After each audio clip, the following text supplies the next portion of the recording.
Blessings, blessings. We're taking inserts from chosen people, audio clips from the prayer.com series with Yael Eckstein. Hopefully blessings. קורא ישמור את נפשך, אדוני ישמור צאתך ובטחך מעתה ועד עולם. Jesus, follow me. Confessions of Man, day 2. Wow, what an incredible story. One of the most heart-wrenching stories that we've studied so far. Abraham, that ancient patriarch, hears God's voice. And what God asks of him is, well, let's just say it makes you sit up and question everything you thought you knew about God. To sacrifice his son Isaac, the son that he prayed for, the son that he waited for, the son of promise, the son through whom God had said all nations would be blessed. He tells him to go and sacrifice him. 1 minute, God is promising Abraham descendants as numerous as the stars, and the next, he's asking for the life of the promised child. You might find yourself asking, what kind of God would make such a request? Is this the God of love and compassion? Or is this a test, a cruel test, to see just how far Abraham's faith will go? It's easy to read these ancient texts and to miss the raw human emotion in them. Can you imagine Abraham's turmoil? The sleepless nights, the heavy heart, the pleading eyes of his son. And what about Isaac? How did he recover from this experience? What was his relationship like with Abraham and God after almost being killed? It's a Bible story that brings Abraham and Isaac and us as we read it right to the brink, asking all of us to trust God with everything, even the unthinkable. That's what this story seems to push us towards. And then there's resolution. God stops Abraham at the very last minute. A ram is provided instead. Isaac lives. So what was it all for? Was it just a test? How could God ask this of someone, specifically Abraham, the holy patriarch of his chosen people? A possible answer to this can be found in the original Hebrew of the very verse in which God uses to issue his command. Chapter 22, verse 2 reads like this in English. And then God said, take your son, your only son, whom you love, Isaac, and go to the region of Moriah. Sacrifice him there as a burnt offering on a mountain I will show you. This is what that important and scary verse sounds like in Hebrew.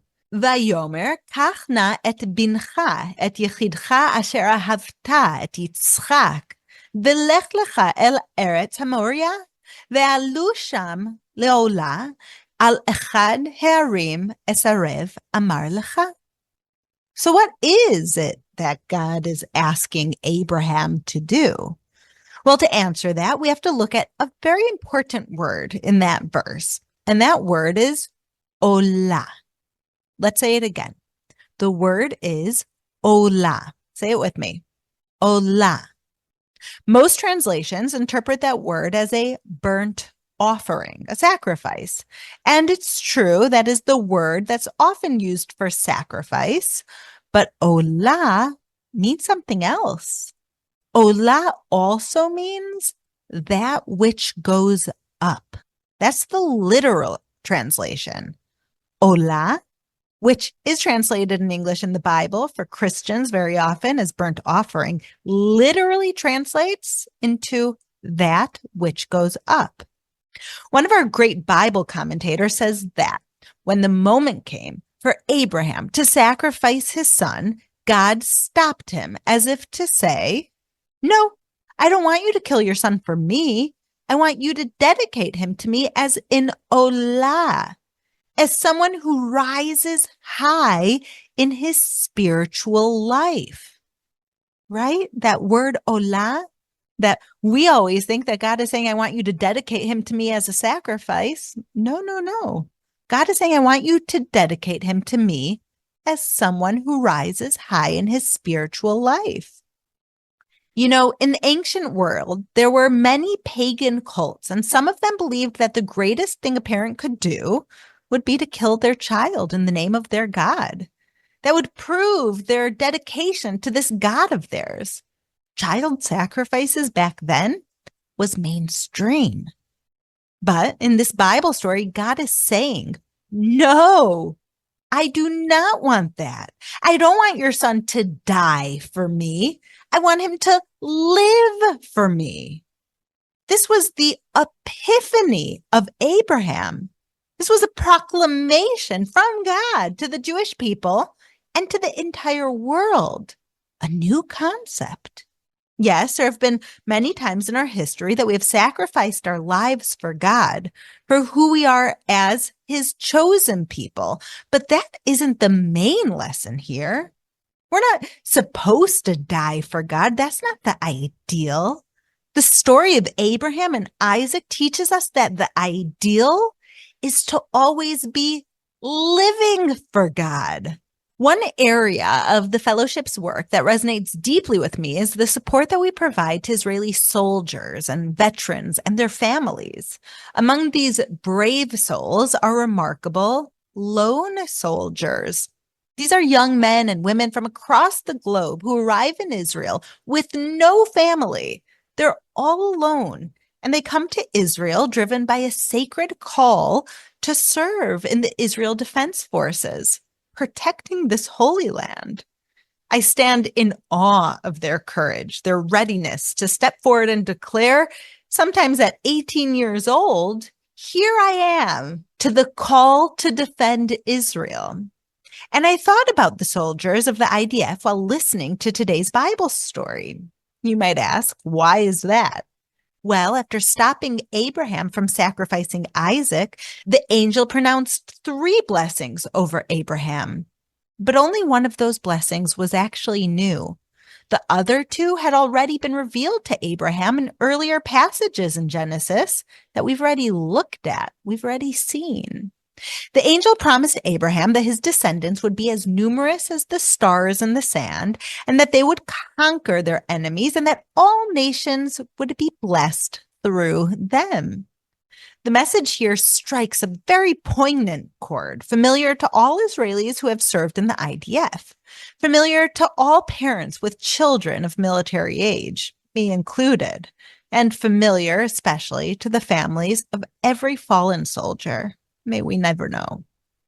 With this blessing, the angel of God conveyed to Abraham that triumph over our enemies sometimes necessitates the willingness to offer up our sons and daughters, even at the cost of the ultimate sacrifice. Sometimes we have to pay with our lives in order to protect what's most sacred, God's values, God's land. It's something here in Israel every single person faces every single day.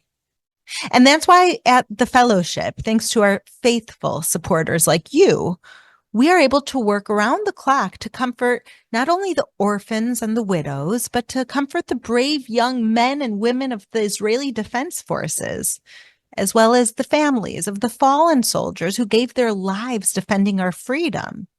We're able to be there for these heroes to say, you're not alone.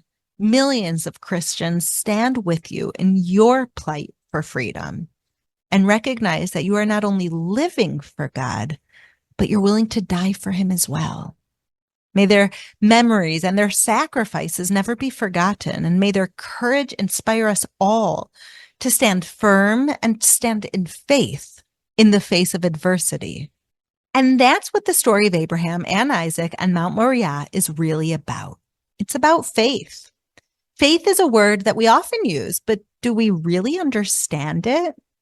True faith is more than just a belief. True faith is shown through obedience and trust in God's ultimate goodness, even when his commands seem to defy our understanding. And true faith is often forged in the furnace of God's tests. In those moments of being tested, our trust in God's goodness is truly challenged. And it's in those moments, those most difficult moments, that our true faith is revealed.